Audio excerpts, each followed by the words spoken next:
Okay, hello and welcome to another episode of Hiring and Inspiring. Today's guest is Michael Yakunin. Michael is a fellow recruiter in the industry. He works for a business called Talentweb as a senior recruitment consultant, recruiting mainly in the marketing space. Been doing that for maybe a year or so, year and a half. Got a bit of recruitment experience behind him prior to that as well. So I'm looking forward to having a chat to him today, finding out what's going on in that particular space, and also learning a little bit more about his journey and how he's getting on in the big bad world of recruitment. So, Michael, with that introduction, mate, welcome to the show. How are you getting on? Thank you, Joe. Thank you for having me here. It's a pleasure. To be completely honest, I've never done something like that. So apologies in advance if I forget some words or looking a bit funny. So it's really, really exciting. I thought, why not? Like when you reach out to me, I was like, oh, I'm not quite sure if I want to do that. I was like, oh, but then I was like, yeah, why not? I have something to share, like some Mm. interesting stuff and my journey. I think, just in general, we all come we all have a story and a journey, and it's important to share it with the world. And it's every journey is unique, and someone maybe will get inspired or motivated, or maybe it will help someone to find their own way to something new. So thank you so That's much, Joe. yeah, It's no, mate. exciting. That's exactly it. That's exactly the point of this. I think No. when you said about when you sort of felt a little bit of resistance, like I don't know if I should do that. For me, I always, whenever I feel that, it's a sign that I should do it. Yeah. You know what I mean? Yeah. It's like when you Yeah. kind of I don't know if I want to do that, and it's like no, that's normally a sign that I'm doing something. I need to push myself to do that. So, mate, Yeah. good on you. Appreciate you doing this. Look, let's go back in time. Actually, I want to Yeah. get into your sort of your roots a bit. How did you initially sort of get into recruitment in the first place? What's the story there? So I, like pretty much everyone else, fell into recruitment. It's never been my kind of, I don't know, idea to get there. I graduated from university here. I studied Master of International Business, and then I was like, oh, well, what I want to do. I used to work in finance a little bit. Didn't really like it. Was very boring. Just not interested at all. But at the same time, while I was while I was studying at uni, I was working at retail, and I really, really loved working with people. But Okay. obviously, I didn't see myself continuing career there. It's not like it's obviously every career is great, but I just couldn't see myself doing funny hours, working on the weekends, working during holidays when all my friends are having their time off. So that was the main reason for me not to go there. And I started looking just for jobs, actually in sales, in tech sales, and I didn't have any success there at all. I had interviews, but because I didn't have any experience in this like kind of B2B sales, they didn't want to take me. And I started connecting a lot with different recruiters at the same time. And one of them, I wish I could remember his name, but he said, "Oh, why don't you want to try recruitment?" I was like, "Oh, what? I'm not a HR manager. So I don't know what to do with that." For me, it wasn't a thing. I didn't know what recruiter actually is doing. I didn't know that, recruiter has like a few clients, they've got a few jobs to fill. I just didn't understand how it worked. Um, and then, yeah, I started applying for recruitment roles. I've got my first recruitment offer from Canberra. It didn't work out. I just went down there. I looked at that and I was like, oh, I don't know if I want to live in Canberra. So I told them, I feel like I gave them the vibe that I was like, oh, no. And it was final interview and they didn't take me because obviously they could feel my energy. And look, I was happy that, it didn't work out. Yeah. And then my friend connected me with my first manager, who I absolutely adore, James Matthews. It's like he's a gun. He's my mentor, my coach. Oh, yeah. He's working still in Finexcel. And I don't know if you know a lot about this business, but Finite Group was bought by Randstad last year, and so basically they bought Finite Recruitment and Finexcel is services. So Finexcel is doing like professional services. Basically, it's like tier 2 consultancy. And my friend connected me with him, and I just had an informal chat with him. He's like, "Yeah, I like you. I like your like your sort of like energy, and you have the right qualities. Yes, you don't have experience, but you can prove yourself." And they offered me a first role as a delivery consultant, so basically resourcer. So I was just working with a candidate, which was really good and helpful, because it helped me to learn ropes of recruitment. Then after 4 months, I just proved myself, and they promoted me to 360, obviously with support. But that's where it's all started. Yeah, brilliant. Yeah. And now you're sort of a couple of years in, 2.5 years in, under your belt. How do you feel you've sort of performed, I guess? How do you feel it's all gone so far? So far, it was really, really good. I always managed to overachieve my targets. Like last year, probably was one of the best in my career. Over 20, I achieved like 120% of my target. Now the market has slowed down a little bit, obviously, and we all can feel it. But last quarter I was like 90% towards my target, which is quite good, I think, for this market. Yeah, it's not 100%, but it's not 50 or 0. So I think overall it's been great. What I love recruitment for, that there is no limits, there is no ceiling, and there is always room for improvement. And I have the mindset of a lifetime learner.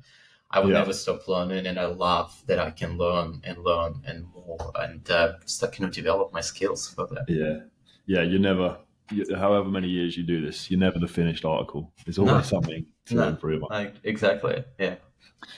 But I was just thinking, obviously, so you actually joined at quite a good time in recruitment in terms of the industry. A couple of years, 2021, 2022. In my experience, they were the most sort of boom time, so to speak, in terms of just generally speaking, I think, the job market. So you came in a good time. You touched upon just then, the market has shifted a little bit in 2023. How are you sort of feeling that you're coping with that challenge of maybe the market slowing down? It sounds like you're obviously 90% of target, etc. You're sort of you're still putting in, getting results. But personally, how have you found that shift, and what are you sort of doing to combat that? Well, I remember this time very well. It happened. I felt the shift probably somewhere in April and May, when it just stopped. All my clients just stopped hiring, and they closed all the tabs. I was like, oh my gosh, what's happening? What am I doing here? It's very unusual. But it's like I'm a very adaptive person. I migrated from Russia, from very, very different country. And, I learned the most important thing when you move countries is, you need to be very adaptive. If you're not adaptive, you'll break yourself, basically. It's like a tree. When it's a very strong wind, if tree doesn't bend over, it will break down. Same here, I think. I just adapted to that. Yes, we had fantastic market, very candidate shortage, there was very candidate shortage driven market. We didn't have any job ad response, so we had very big advantage. We were going after candidates, hunting them. Candidates, clients didn't have many options to choose. We were like, well, look, these candidates have 5 interviews on the go, so unfortunately, you need to make decision quickly. Whereas now it's the other way around. There are a lot of candidates who are available, and clients are not hiring as aggressively as they used to. So yeah, it's just now different market. I think Great Recruiter can perform in any market. It's just different strategy. Now it's more relationship building, more personal branding building, which I'm heavily focused on now. Because obviously the market is very saturated with other recruiters. So it's very, very important to find a way to stand out basically, and just do your best. Just on that, just getting a little bit tactical. Then, if you're trying to, stand out a little bit from the crowd and really increase your, sort of business development efforts to win a bit more clients than you've got, what are some of the things, without you giving away all your secrets, what are you doing to maybe stand out a little bit at the moment? Where are you sort of finding, some wins in, maybe picking up some new clients? What are you doing? What kind of tactical stuff? I would say the most important is to find a way how you can give value for free, but not to give too much at the same time. So just it's a more, I think it's now more, it's nourishing the clients, and it's not like, you just call, you've got the job, give it to me. I think it's more developing the client and, kind of making sure that from the call to the, from the bottom of the sales funnel to the top, you're just bringing them slowly. And then at the end, they buy from you. So I prefer that way. Just giving them some market insights, some sharing articles, just constantly feeding them with some information that they find invaluable, and obviously asking them as well, what do you want? What sort of insights you are looking for? What sort of, where you need support, because it's not always just recruitment. They need something else, especially in my world, in marketing, digital, and thankfully that, I feel like my candidates and clients are more receptive to this kind of information, so they're always keen to chat. Actually, to be fully transparent, after you reached out to me with this idea about podcast, I was like, oh, it's actually quite a good idea to do something like that as well, for for my clients, bring a few people, maybe do a round table, discuss these strategies, because all marketers have pretty much similar challenges and not all the same, but they're very, very similar. So I would say more nourishing approach, rather than I'm not a I'm not a how you say that I'm not a very hard closer. Hard closer. No, I'm very gentle. I never put any pressure on any candidates or my clients. I'm always very transparent, and I look, if you don't like the job, I rather you don't take it. If you're not 100% confident with that, don't take it. And it's just the business. Why I love my business, because that's the whole our approach. We're not kind of super hardcore sales. Yeah, that's interesting, because it's you're not going in with the hard close, I have to win this business sort of mentality, which I think when the market does slow down, I think a lot of people make the mistake of, and clients can sort of smell the desperation. When you go in desperate, and you just call them up, hey, have you got any vacancies?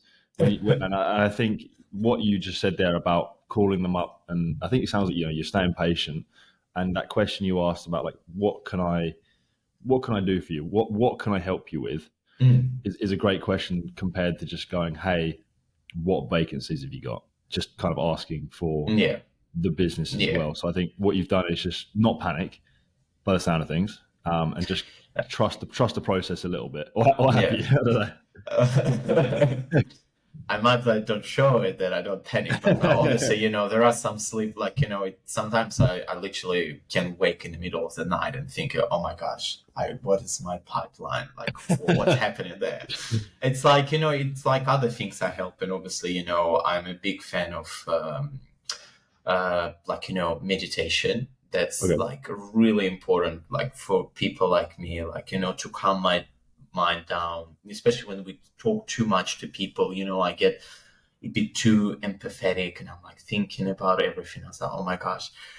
So like, things like that helps to calm myself down a little bit. And look, just I think being a bit more positive, really, and Yeah. and obviously to have the right environment. My manager, like currently Michelle, she's fantastic. She's super supportive, super encouraging, always encouraged to take some time off. Not working crazy hours if it's not required. So Mm.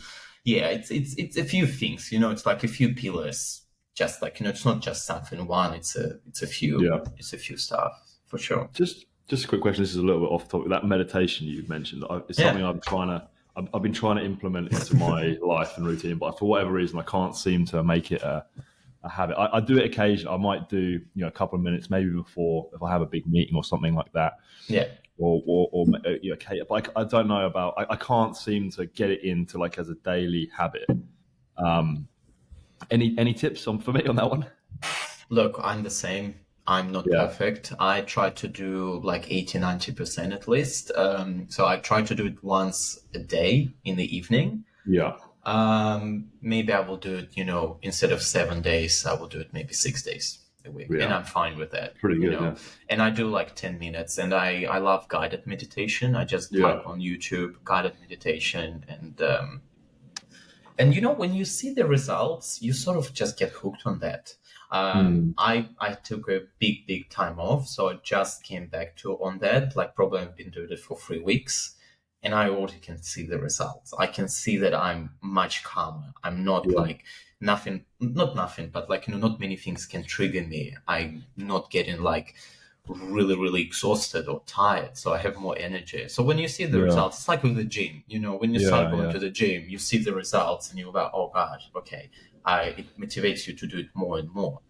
So yeah, it's just same with recruitment. It's a slow process, and when you see that Yeah. your results, you just get into habit and you keep doing it. It compounds over time, doesn't it, as Yeah, well? yeah, yeah. I think the most important, just not to kind of set too big target, kind of, okay, I'll be meditating, I don't know, 3 times a day, every day. Yeah. You won't. So, but like, Okay. Yeah. gradually you will. So yeah, Mm.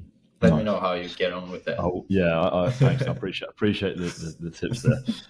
Just want to go back to something you said earlier about you originally, well, your origins were, you grew up in Europe, you emigrated to Australia a good few years ago.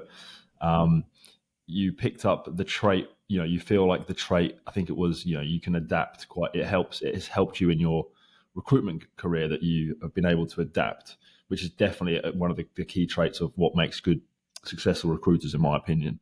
Mm. The recruitment godfather, Greg Savage, I don't know if you know Yeah, him. of course. He always talks about how recruiters should think like immigrants, Mm. because a lot of them have the right traits. They often can adapt. They can be resilient. I think if you look back to your sort of journey as an immigrant, moving to Australia, what are some of the traits that you think have you possess that are maybe and maybe you've seen in other recruiters that allow them to have success? And what do you think about that? By the way, that whole think like an immigrant that Greg Savage always bangs on about. Do you Mm. think it's true? Yeah, yeah, I agree. I think it's well, it's if we look in recruitment, 80% of recruiters are immigrants, mainly from UK or Ireland, Yeah, like yourself. guilty. So it's yeah, I think it's true, because when you come to different country, you understand that you don't have any safety net here. Usually, you have maybe some friends, but you don't have your family who you can lean on. So you understand that you have to do stuff, like you need to get stuff done, and if you don't, you just go back home. And Yeah, everyone has different reasons to move. I knew that, like, I can't just go back. Like, there is no way I can go back. I was like, no, it's just, I have Have to to make this work. succeed. Yeah, I Okay, have to make yeah. it work, and it doesn't matter how.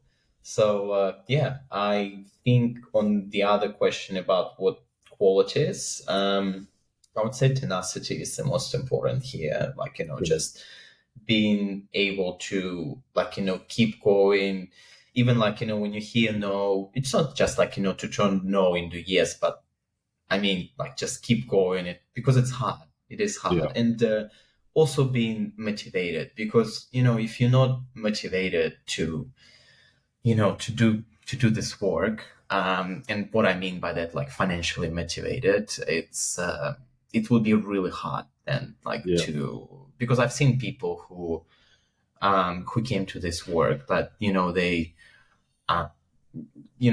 just, they're not hungry. Like, and I yeah, think for recruiters, it's very, very important to be hungry, like, to have, like, big goals and, like, yeah. achieve them. So yeah, I think that's to, like, tenacity, being hungry, and probably consistent as well. Mm. Can I just ask then, you talk about your goals and your tenacity and hunger Hmm. that obviously you possess. What is driving you? Why are you doing this job? What's pushing you to get out of bed every morning and make the calls and do this job?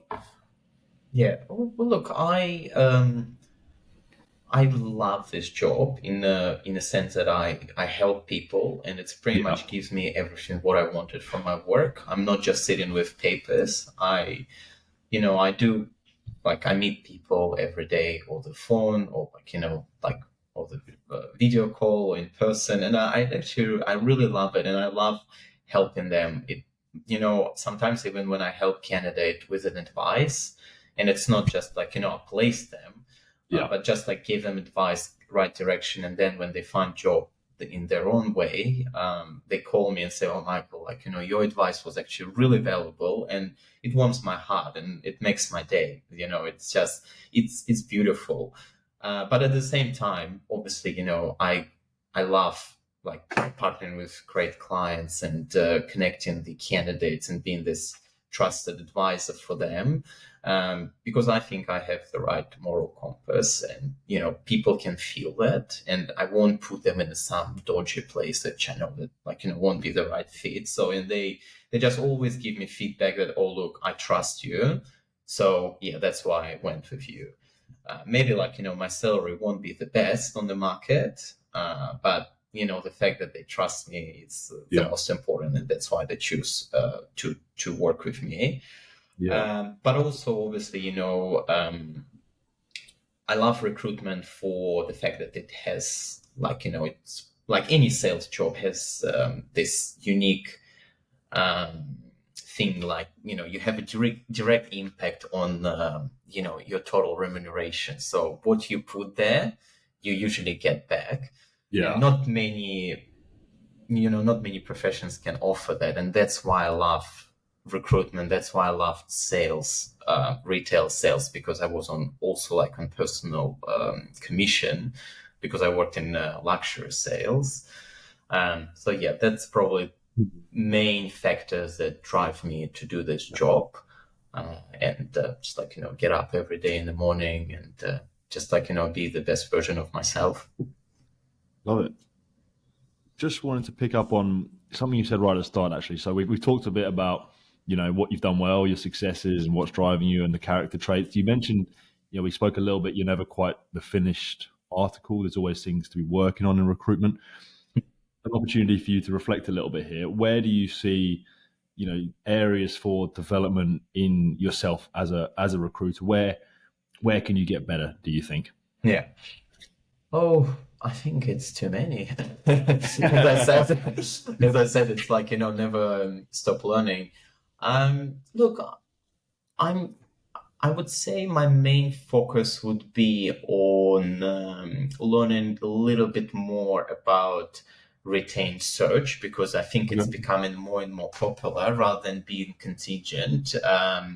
So yeah, I would probably want to learn more on how to be like how to sell the retainer and be comfortable to ask that, because obviously, Yeah. sometimes you're a bit hesitant. You're like, oh, even though like my fill rate, like, in the business, it's always the joke, oh, Michael fill rate is 100%. So like, he fills all the jobs. So there's no room for improvement. But like, it's still sometimes you feel this pressure when you do a retainer. So Yeah. just like how to be more comfortable to to do that. And on top of that, I think I dived into personal branding a lot. So I actually did a course last Friday with Jessica Kimber. Like, she runs her personal branding Oh, yeah. workshop. I don't know if you heard about it. Come Brand. I've seen her. I've seen her promoting her stuff. How was it? Yeah, it was brilliant. I loved it. Yeah. So I love the fact that she gave us such a great structure, like how to put everything together and how to, Okay.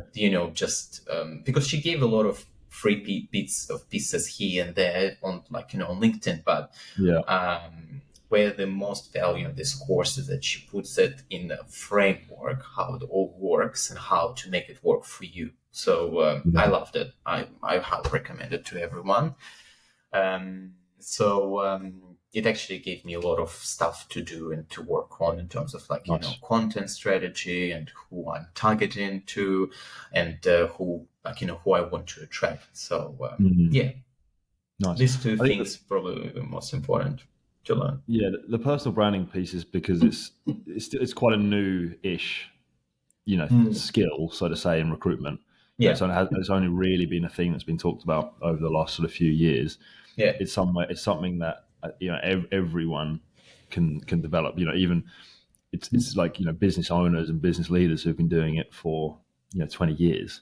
They might not have had done it before, Mm. and so as obviously I'm trying to work on it as well still, but it's something that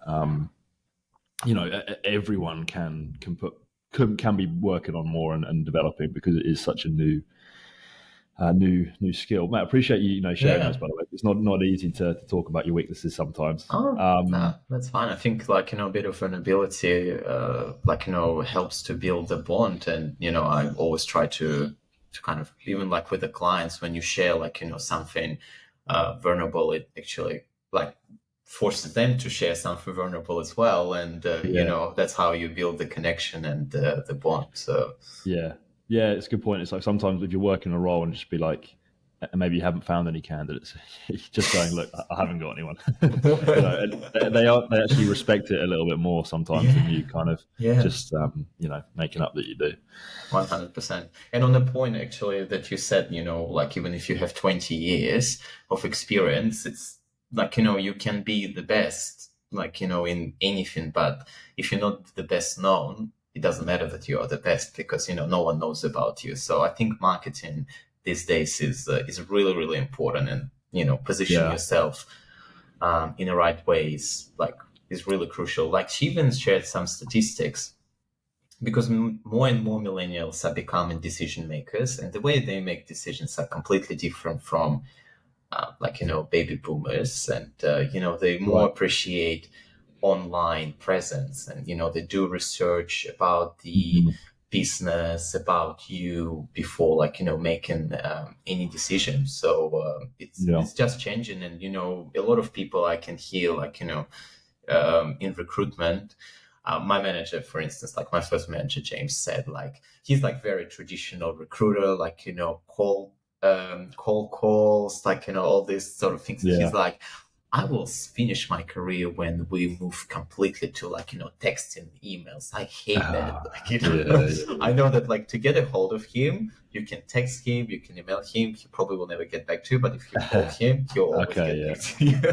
nice. So, but that's, I think, something that people are moving away from, because, even in the phone, like, phone function itself, it becomes less and less important. Like, people Yeah, don't really call each other. I don't know if you call much, like, to your friends, or I don't know, just like, in your for your personal reasons, because I usually do everything online yeah, these days. yeah, yeah. It's true. I think just on that, I think the phone. I don't think it will ever. it'll ever die. Or who knows? I don't know. But Mm, like, I think yeah. it's still definitely got its place. But Mm, it struck me, maybe a few years ago, like if I work, all day and I'm just making phone calls all day, I can make, I don't know, 100 calls oh, if I really, wow. go for it, and I used to do that back in the day. And if you make 100 calls, you might speak to, I don't know, 25, Mm, 30 people maybe. And, there's a good amount, but then sometimes I drop a post on LinkedIn and it can reach 5,000 people. mm, So the numbers to me, it was exactly. just like it's a no brainer. I can obviously Yeah. 5,000 people. They're not all decision makers, clients, candidates, or whatever.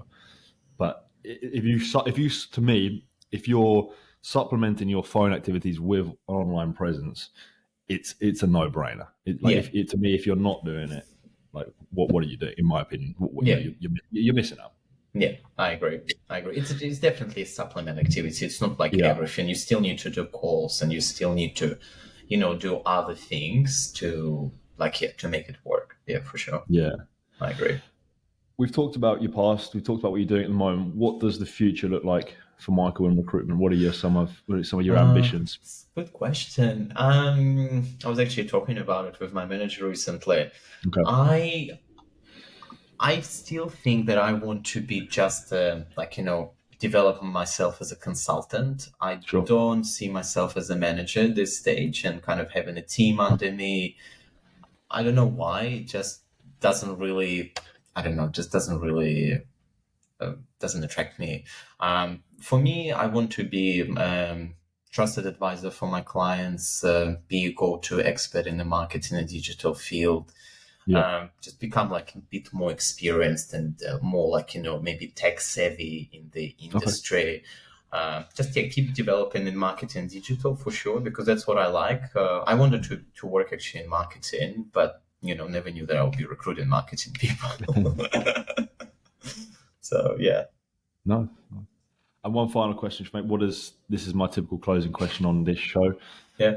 The idea of success. What does success mean to you in your maybe personal life as well as your professional recruitment career?